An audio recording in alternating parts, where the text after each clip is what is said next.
안녕하세요. 오늘 보내주신 자료들 보면서 한국의 연금제도, 그중에서도 국민연금이랑 기초연금, 여기에 대해서 좀 깊게 파헤쳐보려고 합니다. 네, 다들 이름은 들어보셨을 텐데 이게 뭐 정확히 어떻게 되는 건지, 내가 얼마나 받을 수 있는지 좀 궁금하셨을 거예요. 네, 맞아요. 오늘 이 시간 통해서 그 핵심만 쏙쏙 뽑아서 명확하게 좀 짚어드리겠습니다. 네, 이게 좀 복잡해 보일 수 있거든요.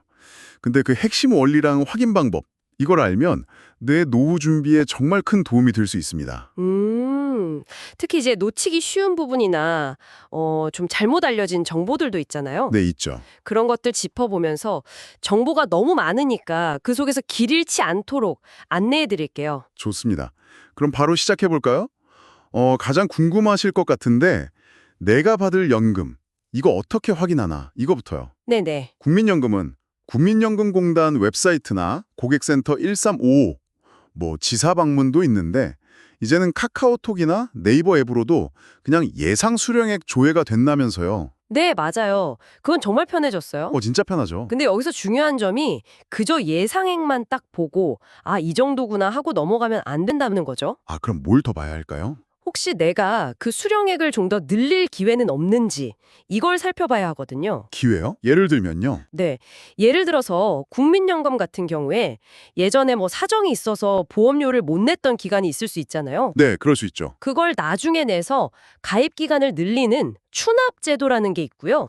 추납 들어봤어요. 그리고 60세 넘어서도 내가 원하면 보험료를 계속 내서 연금액을 더 키울 수 있는 임의 계속 가입 제도도 있습니다. 아하, 이미 계속 가입? 네, 이런 제도를 알고 활용하면 예상액 조회에서 받던 금액보다 더 많이 받을 수도 있는 거죠.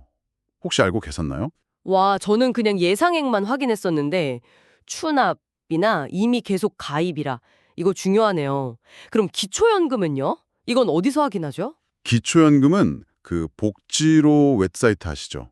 네, 복지로. 거기나 아니면 주민센터 혹은 국민연금공단 지사에서도 확인하고 신청까지 가능합니다. 그렇군요.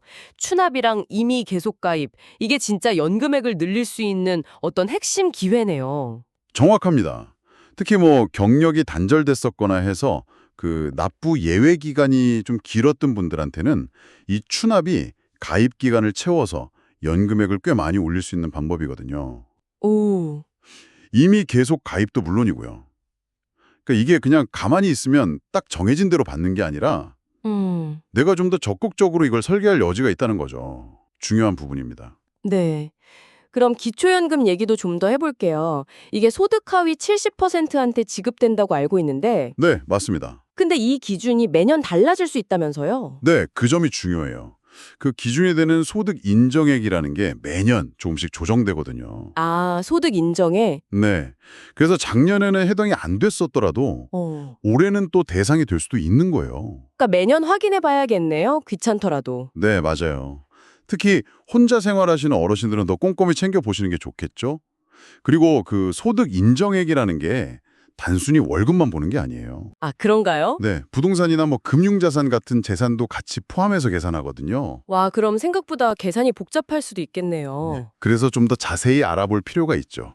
그리고 혹시 모를 상황에 대비해서 뭐 배우자나 가족이 먼저 세상을 떠났을 때 받는 유족연금이나 본인이 질병이나 부상으로 힘들 때 받을 수 있는 장애연금, 이런 가능성도 있다는 거, 이것도 잊으시면 안 돼요. 맞다. 유족연금, 장애연금. 이것도 국민연금의 일부죠. 네, 그렇죠. 이것들도 굉장히 중요한 안전망이니까 필요하다면 공단에 한번 문의해서 내가 해당되는지 확인해 보는 게 좋습니다. 네. 이제 좀 많은 분들이 걱정하시는 오해들, 이건 좀 풀어봐야 할 것 같아요. 국민연금 기금 고갈된다는데 나중에 못 받는 거 아니냐, 이 걱정 진짜 많이 하시잖아요. 네, 이게 아마 가장 큰 우려 중 하나일 텐데요. 결론부터 말씀드리면 법으로 국가가 지급을 보장하도록 명시되어 있습니다. 법으로요. 네.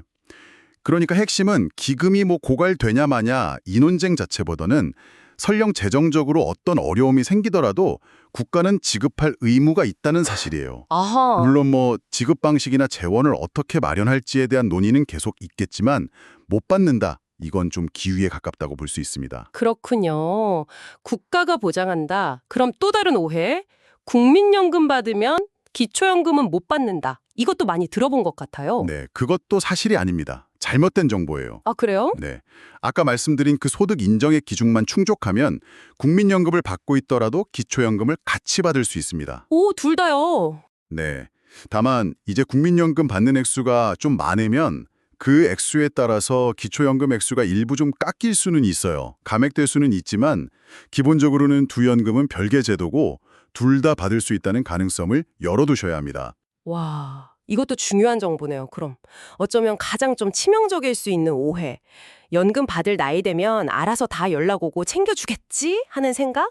아, 절대 그렇지 않습니다. 네, 진짜요. 네, 이게 정말 중요한 포인트인데요.